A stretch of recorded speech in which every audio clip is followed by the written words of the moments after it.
আসসালামু আলাইকুম ওয়া রাহমাতুল্লাহি ওয়া বারাকাতুহু।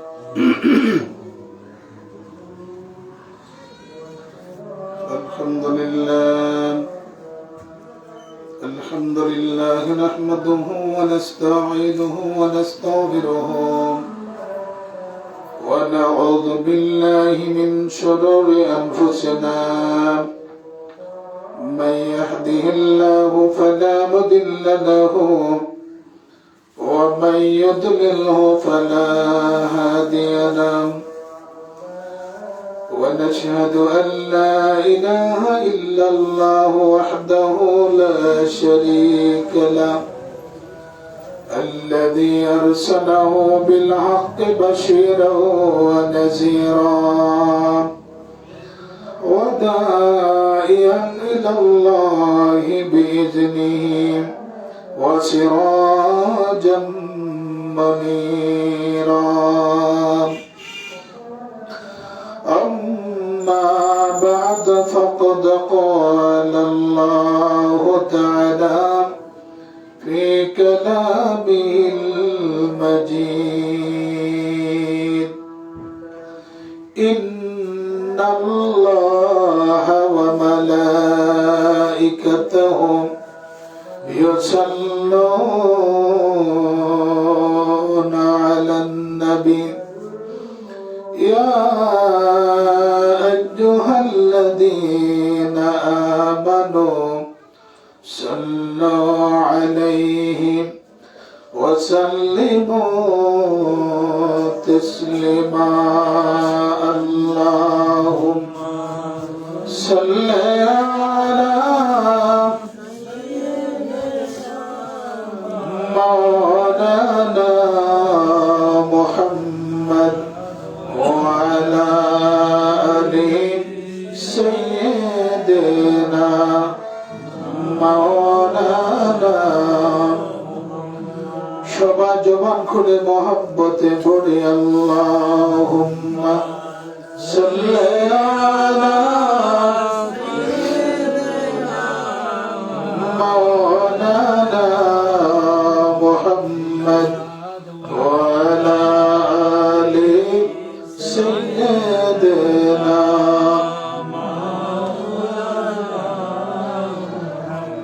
কঠিন হাসরের দিনে কেউ তো কারো হবে না উম্মতের মায়া নবী কেন্দে হবে দেওয়ানা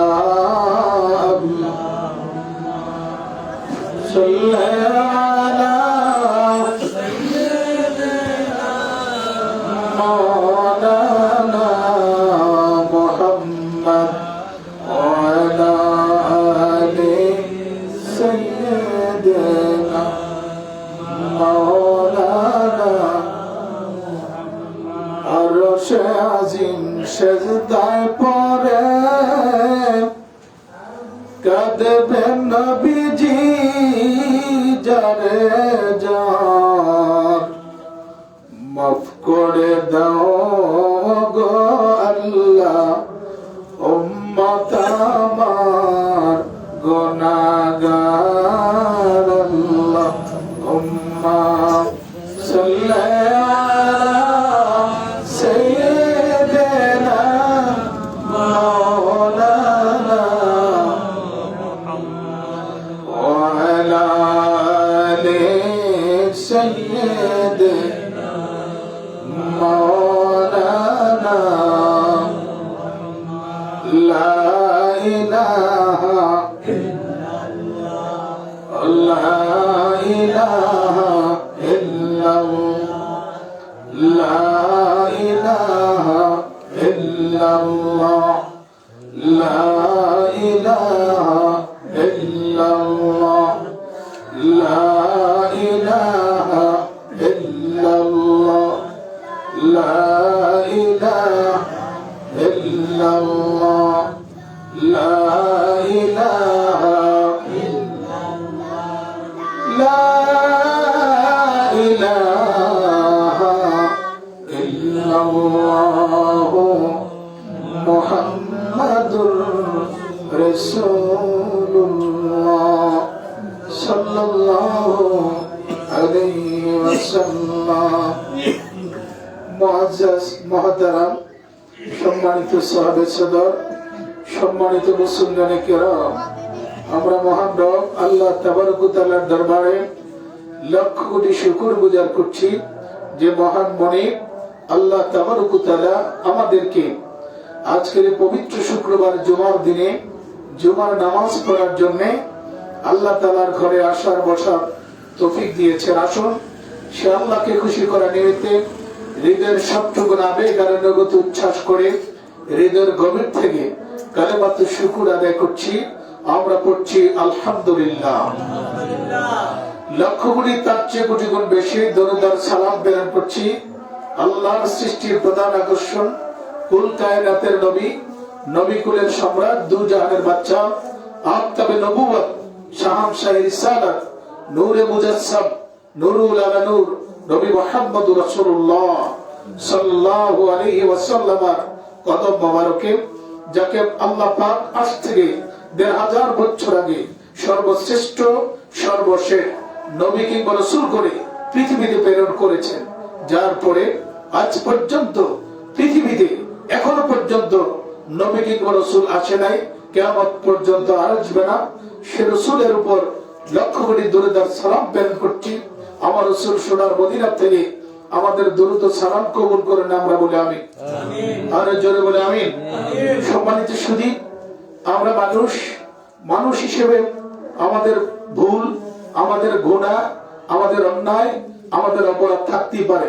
আল্লাহ পাক নিজে বলেছেন, আমি মানুষ সৃষ্টি করেছি আমার ইবাদত করার জন্য, এবং আমার এই কথাও তো আল্লাহ বলে দিয়েছেন যে মানুষের ধর্ম হচ্ছে গুনাহ করা। বলেন, মানুষের ধর্ম কি? গুনাহ করা। আর আল্লাহর স্বভাব হচ্ছে বান্দার গুনাহ মাফ করা। সুবহানাল্লাহ। বান্দার স্বভাব কি? গুনাহ করা। মানুষের স্বভাব কি? গুনাহ করা। আর আল্লাহর স্বভাব হচ্ছে বান্দার গুনাহ মাফ করা। বান্দা যদি গুনাহ না করত, আল্লাহ পাক বলেছেন, বান্দা যদি গুনাহ না করত, আমি আল্লাহ পাক আরেকটা জাতি সৃষ্টি করতাম মানে অপরাধ করার জন্য। এর অর্থ কিন্তু এই নয় যে আল্লাহ বান্দা গুনাহ করুক, আল্লাহ এটা চাইতে না। তার মানে হচ্ছে বান্দার স্বভাব হচ্ছে গুনাহ করা, আর আল্লাহর স্বভাব হচ্ছে বান্দার গুনাহ ক্ষমা করা। কারণ আল্লাহ সবচেয়ে বেশি খুশি হয় বান্দার অজান্তে শয়তানের ধোঁকা পড়ে যখন কোন অন্যায় অপরাধ পাপ করে ফেলে, আর সঙ্গে সঙ্গে বান্দা যখন ওই তার গুনার কথা স্মরণ করে আল্লাহর কাছে খালেস ভাবে তাওবা করে। আল্লাহ পাক বলেছেন, বান্দার গুনাহ যদি পাহাড় পরিমাণ হয়, আমি আল্লাহ পাকের রহমত আকাশ পরিমাণ। আল্লাহ পাক বলেন, বান্দার গুনাহ যদি পাহাড় পরিমাণ হয়, আমি আল্লাহ পাকের রহমত আকাশ পরিমাণ। বান্দার গুনাহ যদি আকাশ পরিমাণ হয়, আমি আল্লাহ পাকের রহমত আরশে আজিম পরিমাণ। বান্দা গুনাহ করেছে, গুনাহ করার সঙ্গে সঙ্গে যখন বান্দা তওবা করে ফেলবে, আল্লাহর নবী বলেছেন, আল্লাহ পাক তাকে এমন নিষ্পাপ বানায় দেয়। নবীজি বলেছেন, আত্তাইবু মিনাল যামবি কামান লা যামবা লাহু। সুবহানাল্লাহ বলেন। আল্লাহর নবী ১৫০০ বছর আগে হাদিস শরীফে তার পবিত্র জবান দিয়ে বলেছেন, বান্দা যখন গুনাহ করে, গুনাহ করার পরে যখন তওবা করে, আল্লাহর নবী বলেছেন, আত্তাইবু মিনাল যামবি কামান লা যামবা লাহু। গুনাহ করার পরে যখন লোকটা সঙ্গে সঙ্গে তওবা করে ফেলে, আল্লাহ পাক তার এমন নিষ্পাপ বানায় দেয়, মনে লোকটা জীবনে কোনোদিন গুনাহই করে নাই। সুবহানাল্লাহ। আমার ভাইরা, আপনারা শুনলে অবাক হয়ে যাবেন। হযরত মুসা কালিমুল্লাহ তার এলাকায় দীর্ঘ বছর যাবত কোনো বৃষ্টি বাদল হয় না। এই বৃষ্টি না হওয়ার কারণে জমিন ফেটে যাচ্ছে, ফসলগুলি পড়ে যাচ্ছে, গাছগুলি শুকিয়ে যাচ্ছে, জীব জানোয়ার পশু পাখি পানির জন্য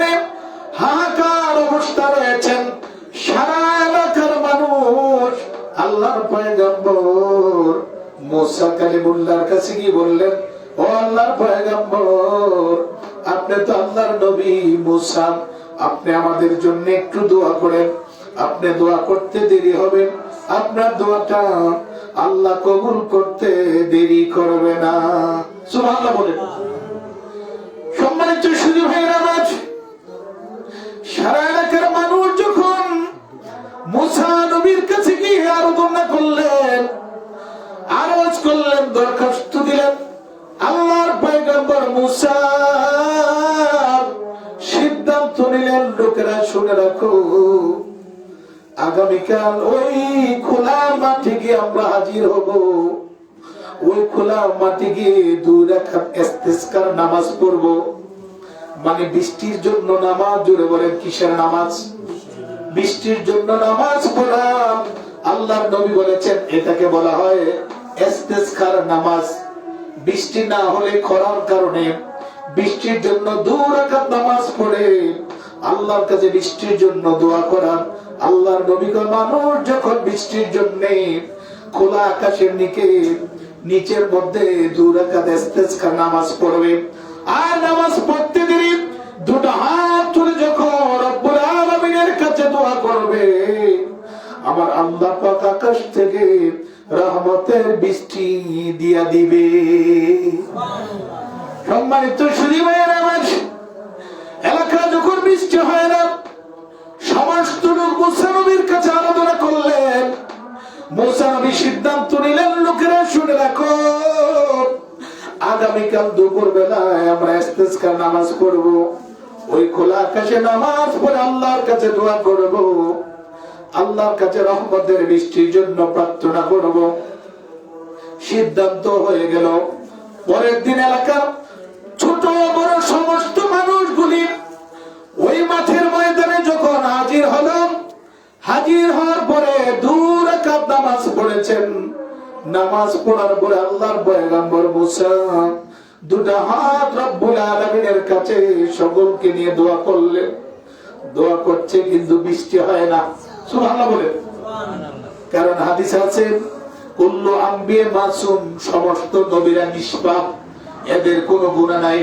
কোন মানুষ যদি মনে করে নবীদের গুনাহ আছে, সঙ্গে সঙ্গে লোকটা কাফের হয়ে যাবে। জোরে বলেন নাউজুবিল্লাহ। আহলুস সুন্নাত ওয়াল জামাতের আকীদা হচ্ছে পৃথিবীর সমস্ত নবী রাসূলরা নিষ্পাপ। সুবহানাল্লাহ বলেন। সমস্ত নবী রাসূলরা নিষ্পাপ। মুসা নবী দোয়া করলেন কিন্তু বৃষ্টি হয় না। মানুষগুলি বিরক্ত হয়ে গেল। আল্লাহ পাক একটু পরে ওহী নাজিল করে দিলেন। আল্লাহ বলে, মুসা তোমার এলাকার মধ্যে এমন একটা পাপী লোক আছে, এই লোকটা 40 বছর ধরে এই অপরাধ করতেছে, এই গুনার কাজটা করতেছে। এই পাপী লোকটার কারণে আমি আল্লাহ এত অসন্তুষ্ট হয়ে গেলাম, আমি এত নারাজ হয়ে গেলাম। এই লোকটার পাপের কারণে আমি আল্লাহ সন্তুষ্ট হয়ে যাওয়ার কারণে আমি আল্লাহ পাক আকাশ থেকে রহমতের বৃষ্টি দেওয়া বন্ধ করে দিয়েছি। আল্লাহ বলে, মুসা এই লোকটার এলাকা থেকে সরে যেতে বলো, বের হয়ে যেতে বলো। সুবহানাল্লাহ বলেন। আল্লাহ বলেন, মুসা লোকটার এলাকা থেকে বের হয়ে যেতে বলো। যতক্ষণ পর্যন্ত লোকটা এলাকায় বসবাস করবে, ততক্ষণ পর্যন্ত আমি আল্লাহ বৃষ্টি দিব না। এই কারণে আমি আল্লাহ বৃষ্টি দেওয়া বন্ধ করে দিয়েছি। এবার মুসা নবী হাজার হাজার লক্ষ লক্ষ মানুষকে লক্ষ্য করে বলেছেন, কে এমন আছো 40 বছর ধরে একাধারে অন্যায় করছো, পাপ করছো, তোমার পাপের কারণে আল্লাহ আকাশ থেকে রহমতের বৃষ্টি পড়া বন্ধ করে দিয়েছেন, তুমি এলাকা ছেড়ে চলে যাও। কিন্তু ভাইয়ের আমার, হাজার হাজার লক্ষ লক্ষ মানুষ থেকে যদি হঠাৎ করে একটা মানুষ আস্তে করে বের হয়ে যায়, মানুষ তারে অনেক টিটকারি করবে, মন্দচারী বলবে, তার ব্যাপারে সমালোচনা করবে। কিন্তু মুসা নবী বললেন, আল্লাহ লোকটাকে তার পরিচয় দাও। আল্লাহ পাক মুসা নবীর কাছে লোকটার কথা বললেন। মুসা নবী সমাজের কাছে লোকটার নাম উল্লেখ করলেন না। উনি আমভাবে যখন কথা বলেছেন, এখন আপনারা বলেন যিনি অপরাধী দুনিয়ার কেউ না জানলেও একজন জানেন, যিনি অপরাধ করেছেন তিনি জানেন, আর জানেন আল্লাহ। ঠিক কিনা? মুসা পয়গম্বর একথা বলার সঙ্গে সঙ্গে লোকটা নীরবে নিবৃতে চোখের পানি ছেড়ে দিয়ে যখন কাঁদতে শুরু করেছে, আর বললেন আল্লাহ আমি অপরাধ করেছি, দুনিয়ার কেউ জানে না, আমি জানি আর জানো তুমি আল্লাহ। সমাজে আমাকে শরম দিও না, লজ্জা দিও না, আল্লাহ ভিক্ষা চাই। আমি অপরাধ করেছি গোপনে, কোটি কোটি মানুষের সামনে আমারে শরম দিও না। আমি তোমার কাছে ক্ষমা চাই, তওবা করলাম, আমি জীবনে কোনোদিন আর অন্যায় করব না। গোপনে গুনাহ করেছি, দয়া করে গোপনের গুনাহ মাফ করে দাও। আমার ভাইয়েরা, লোকটা আল্লাহর কাছে খালেস ভাবে তওবা যখন করলেন, তওবা করার সঙ্গে সঙ্গে লোকটা চোখের পানি ছিড়িয়ে দিয়ে যখন নিজের গুনার কথা স্মরণ করে অনুতপ্ত অনুশোচনা হয়ে যখন কান্নাকাটি শুরু করে দিলেন, আমার আল্লাহ লোকটাকে শরম দিলেন না, তার জিন্দেগির গুনাহ আল্লাহ মাফ করে দিলেন। আকাশ থেকে মুষলধারে রহমতের বৃষ্টি শুরু হয়ে গেছে। সেজন্য ভাইয়েরা আমার, একথা বলার পেছনে আমার মূল কারণ কি? একথা বলার পেছনে মূল কারণ হচ্ছে আমাদের কাছে একটি রাত আসতেছে। ওই রাত্রিটির নাম হচ্ছে লাইলাতুল বরাত। জোরে বলেন কি? লাইলাতুল বরাত, বরকতপূর্ণ রজনী।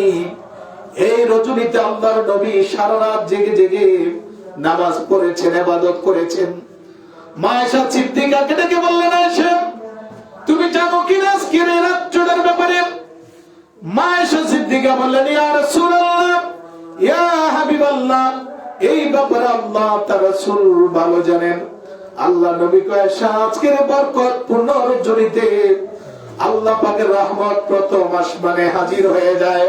আর ডেকে ডেকে বলে, ও আমার বান্দা বান্দীরা, কে আছো গুনাহগার, আমি আল্লাহর কাছে গুনার জন্য ক্ষমা চাও, আমি আল্লাহ তোমার গুনাহ মাফ করে দিব। কে আছো সুস্থ, আমার আল্লাহর কাছে চাও, আমি আল্লাহ তোমাকে সুস্থ বানাই দিব। কে আছো অভাবগ্রস্ত, আমার কাছে চাও, আমি আল্লাহ তোমার জন্য রিজিকের ব্যবস্থা করে দিব। এই জন্য ভাইরা আমার, বিশ্ববিখ্যাত একজন আল্লাহর ওলি, যার নাম হযরতে মালিক ইবনে দিনার। নাম কি? মালিক ইবনে দিনার রাহমাতুল্লাহি আলাইহি। কোরআন মালিক ইবনে দিনার রাহমাতুল্লাহি আলাইহি ইসলাম ধর্ম গ্রহণ করার আগে তিনি মদখোর ছিলেন, মদ পান করতেন। মদ পান করে তিনি নেশাগ্রস্ত হয়ে মাতাল অবস্থায় পড়ে গিয়েছেন। কিতাবের মধ্যে এসেছে, মালিক ইবনে দিনারের একটা ছোট্ট 3 বছরের মেয়ে ছিল। এই বাচ্চাটাকে তিনি এত আদর করতেন, তিনি যখন মদের নেশা করতেন, ওই ছোট্ট বাচ্চাটা মদের বোতল থেকে মদ ঢেলে গ্লাসে দিতেন। মালিক ইবনে দিনার সে মদ পান করতেন। কিন্তু কিতাবের মধ্যে এসেছে, মালিক ইবনে দিনার তার মেয়েটাকে এত আদর করতেন, মহব্বত করতেন। 4 বছর বয়সের সময় এই মেয়েটা মারা গিয়েছেন। 4 বছর বয়সের সময় ইন্তেকাল যখন মেয়েটি করেছেন, আর মালিক ইবনে দিনার রাহমাতুল্লাহি আলাইহি লাইলাতুল বরাতের রজনীতে মাগরিবের নামাজের পরে এশার নামাজের পূর্ব মুহূর্তে তিনি মদ খেয়ে এত মাতাল অবস্থায় পড়ে গেলেন, রাস্তায় পড়ে রয়েছেন। হঠাৎ করে মালিক ইবনে দিনার স্বপ্নে দেখেন কিয়ামত হয়ে গেছে।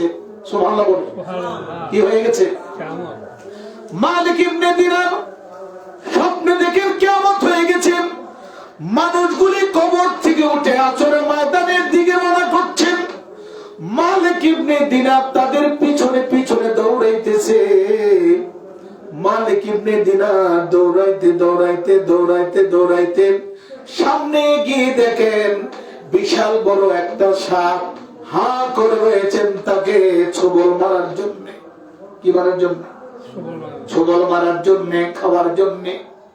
তিনি ভয় পেয়ে গেলেন। ভয় পেয়ে গেলেন। ওই সাপের হাত থেকে তিনি বাঁচার জন্য পিছনের দিকে নজর করলেন। পিছনের দিকে নজর করে দেখেন একটা বৃদ্ধা লোক লাঠি বর করে, চুল দাড়ি মোহ সব সাদা। এত বৃদ্ধা লোক লাঠি ভর করে, বৃদ্ধা লোকটা লাঠি ভর করে টুকটুক করে যখন আসতেছেন, মালিক ইবনে দিনার বৃদ্ধা লোকটাকে ডাক দিয়ে বললেন, বাবা এই যে দেখেন আমার সামনে বিশাল বড় একটা সাপ হা করে রয়েছে আমাকে খাওয়ার জন্য, আপনি কি পারেন বিশাল বড় সাপ থেকে আমাকে বাঁচার জন্য? বৃদ্ধা লোকটা বললেন, বাবা না না, আমি এত মাজুর, আমি এত অসুস্থ দুর্বল, এই বিশাল বড় সাপের হাত থেকে আমি তোমাকে বাঁচানোর ক্ষমতা আমার নাই। জোরে বলেন সুবহানাল্লাহ। লোকটা বললেন, মালিক ইবনে দিনার একটু সামনে যাও, সামনে গিয়ে দেখবা বিশাল বড় একটা পাহাড় দেখা যায়। তিনি সামনে অগ্রসর হলেন, গিয়ে দেখলেন বিশাল বড় একটা পাহাড় দেখা যায়। ওই পাহাড়ের ভিতরে এত চমৎকার লাল ইয়াকুত মরমম পাথর দিয়ে চমৎকার করে একটা বিশাল আকারের বিল্ডিং তৈরি করে রাখা হয়েছে। ওই বিল্ডিং এর হাজার হাজার দরজা আছে, জানালা আছে। ইমাম গাজ্জালী রাহমাতুল্লাহ আলাইহি বলেন, ওই বিল্ডিং এর 4000 দরজা, 4000 জানালা রয়েছে। জোরে বলেন সুবহানাল্লাহ। মালিক ইবনে দিনার তিনি সামনে গেলেন, গিয়ে দেখলেন বিশাল বড় বিল্ডিং। এই বিল্ডিং এর হাজার হাজার দরজা জানালা দেখা যায়। তিনি নজর করে দেখলেন ওই বিল্ডিং এর জানালা দিয়ে ছোট্ট ছোট্ট বাচ্চারা মালিক দিনারের প্রতি নজর করে তাকায় রইলেন। সুবহানাল্লাহ বলেন। তিনি সামনে চলে গেলেন। সামনে চলে যাওয়ার পরে তিনি ডাক দিয়ে বললেন, ও বাচ্চারা, এই যে দেখো না আমাকে বিশাল বড় একটা সাপ খাওয়ার জন্য, ধ্বংস করার জন্য চলে আসতেছে, তোমরা আমাকে সাপের হাত থেকে বাঁচাও। এই ছোট্ট বাচ্চাদের মধ্যে মালিক ইবনে দিনারের 4 বছরের যে মেয়েটি মারা গিয়েছে, ওই মেয়েটি ওই বিল্ডিং এর ভিতরে দেখা যায়।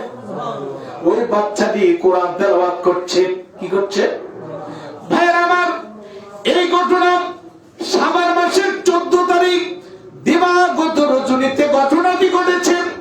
মালিক ইবনে দিনার সাপের হাত থেকে বাঁচার জন্য ওই ছোট্ট ছোট বাচ্চাদেরকে যখন সাহায্য চেয়েছেন, সঙ্গে সঙ্গে আল্লাহ রাব্বুল আলামিন কুরআনুল কারীমের আয়াত নাযিল করে দিলেন, আলাম ইয়ানি আলাম ইয়ানি লিল্লাযীনা আমানু আন তাখশা কুলুবুহুম লিযিকরিল্লাহ। জোরে বলেন আল্লাহু আকবার। সঙ্গে সঙ্গে আল্লাহ কোরআনের আয়াত নাযিল করে দিলেন। আল্লাহ পাক বলেছেন, আলাম ইয়ানিল্লাযীনা আমানু, ও দুনিয়ার মানুষেরা, এখনো কি তোমাদের সময় হয় নাই আল্লাহর উপরে ঈমান আনা, বিশ্বাস স্থাপন করা? আন তাখশা কুলুবুহুম লিযিকরিল্লাহ, তোমরা আল্লাহ তাআলাকে ভয় করো আর আল্লাহর জিকির করো, আল্লাহর কাছে তওবা করো, আল্লাহর ইবাদত বندگی করো। আমার ভাইরা, কোরআনের আয়াত যখন নাযিল হলো, সঙ্গে সঙ্গে মালিক ইবনে দিনার রাহমাতুল্লাহ আলাইহির ঘুম ভেঙে গেল। সুবহানাল্লাহ বলেন। মালিক ইবনে দিনারের ঘুম ভেঙে গেল। তিনি ঘুম থেকে সজাগ হয়ে গেলেন। তখনও তিনি নজর করে দেখেন মানুষগুলি মসজিদের দিকে রওনা করছে নামাজ পড়ার জন্য, ইবাদত করার জন্য। এটি শাবান মাসের 14 তারিখ দিবাগত রজনী। তখন মালিক ইবনে দিনার গোসল করেছেন, ওযু করেছেন, সুন্দর পাকসাপ হয়ে যখন তিনি মসজিদের মধ্যে গিয়েছেন, মসজিদে গিয়ে যখন আল্লাহর কাছে খালেস তওবা করেছেন, আল্লাহ পাক মালিক ইবনে দিনারকে পৃথিবীর বিশ্ববিখ্যাত আল্লাহর ওলি বানিয়ে দিয়েছে। জোরে বলে সুবহানাল্লাহ। সম্মানিত সুধী ভাইয়েরা আমার, মালিক ইবনে দিনার রাহমাতুল্লাহি আলাইহি তার 4 বছরের মেয়েটিকে বললেন, না গো, তুমি তো অনেক আগে দুনিয়া থেকে বিদায় হয়ে গিয়েছো, তুমি তো আল্লাহর কোরআন পড়তে পারো না, এখন দেখি কোরআন পড়তে পারো, কোত্থেকে কিভাবে তুমি কোরআন শিখেছো? ছোট্ট বাচ্চাটি জবাব দিলেন, বাবা শুনে রাখো, এই পৃথিবীতে যত বাচ্চা নাবালেগ অবস্থা মুসলমানের সন্তানেরা মারা যায়, আল্লাহর পয়গম্বর হযরত ইব্রাহিম আলাইহিস সালাতু ওয়াস সালাম প্রতিদিন তিনি আমাদেরকে আল্লাহর কোরআন শিক্ষা দেন। মালিক ইবনে বললেন, মা বুঝতে পেরেছি, এই যে বিশাল বড় সাপ আমাকে হাঁ করার জন্য, খাওয়ার জন্য আমার পিছনে দাওয়া করছে, সাপটাকে। আর ওই যে আমার পিছনে বৃদ্ধা লোকটা ছিল, বৃদ্ধা লোকটার পরিচয় দাও। ছোট্ট মেয়েটি জবাব দিলেন, বাবা শুনে রাখো, এই যে বিশাল বড় সাপ আপনি দেখছেন আপনাকে হাঁ করে রয়েছে খাওয়ার জন্য, ওই সাপটি হলো আপনার গুনাহ। সাপটি কি? আপনার জিন্দেগির গুনাহ। আর বৃদ্ধা লোকটা হচ্ছে আপনার জিন্দেগির নেক আমল। গুনাহ থেকে আপনার নেক আমল এত কম, এত অল্প, যার কারণে নেক আমল গুনাহ থেকে অনেক অনেক কম। এই কারণে আপনি গুনাহ থেকে বাঁচার জন্য এই নেক আমল দিয়ে আল্লাহ পাকের জান্নাতে যাওয়ার কোনো সুযোগ নাই।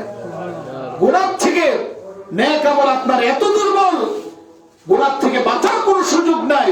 ওই যে বিশাল বড় সাপ দেখছেন, এই সাপ হচ্ছে আপনার জিন্দেগির গুনাহ। আর যে বৃদ্ধা লোকটা দেখছেন, এটা হচ্ছে আপনার জিন্দেগির নেক আমল। আপনার গুনাহকে আল্লাহ তাআলা সাপের আকৃতি বানায়া আপনার সামনে হাজির করেছেন, আপনাকে সবল মারার জন্য, মানে আপনাকে জাহান্নামের দিকে নেওয়ার জন্য। আর যে বৃদ্ধা লোকটা দেখছেন, এই বৃদ্ধা লোকটা হচ্ছে আপনার জিন্দেগির নেক আমল। আপনার গুনাহ থেকে নেক আমল এত অল্প, এত কম, এই নেক আমল দিয়ে আপনি আল্লাহ পাকের জান্নাতে যাওয়ার কোনো সুযোগ নেই। সেজন্য সম্মানিত সুধী ভাইয়ের আমার, এই ঘটনাটা আল্লাহ পাক কুরআনুল কারীমের এই আয়াত দিয়ে সাবিত করেছেন। আল্লাহ পাক বলেছেন, আলাম ইয়ানিল্লাযীনা আমানু আন তাকশাহা কুলুবুহুম লিযিকরিল্লাহ। যারা পাপ করার পরে, অপরাধ করার পরে আমি আল্লাহ পাককে স্মরণ করে, আমি আল্লাহর কাছে খালেস তওবা করবে, আমি আল্লাহ পাক তার জিন্দেগির গুনাহ মাফ করে দিব। মালিক ইবনে দিনার রাহমাতুল্লাহ আলাইহি তিনি এত বড় আপনার মতখুর হওয়ার পরেও আল্লাহর কাছে খালেস যখন তওবা করেছেন, আল্লাহ পাকের কাছে খালেস তওবা করার কারণে আল্লাহ পাক মালিক ইবনে দিনারকে পৃথিবীর বিখ্যাত শ্রেষ্ঠ আল্লাহর ওলি বানিয়ে দিয়েছে। এজন্য আপনাদের খেদমতে আরজ করতে চাই, শবে বরাতে আমরা ইবাদত করব, আল্লাহর জিকির আজকার করব, তওবা করব, আমরা আল্লাহর কাছে কান্নাকাটি করব। তবে কথা হচ্ছে, এই শবে বরাতকে কেন্দ্র করে বাংলাদেশে কিছু সংস্কৃতির ভেদাতি কাজ চালু হচ্ছে, যেটা আমাদের সমাজের যুবক ছেলেরা আপনার শবে বরাতে রাত্রে আপনার কি যে বলে গাড়ির মধ্যে আপনার ডেকসিট লাগাইয়া তারা আপনার নাচানাচি ভাবাবালি বিভিন্ন ধরনের অনিসলামিক হারাম কাজ করে নাকি করে না? জোরে বলেন, করে নাকি করে না? এগুলো সম্পূর্ণ হারাম। ইসলাম এগুলোকে বৈধতা দেওয়া হচ্ছে না। আমাদের সমাজে শবে বরাতকে কেন্দ্র করে অনেক বেদাতি কাজ চালু আছে। সুতরাং এই সমস্ত কাজ আমরা করতে চাই না।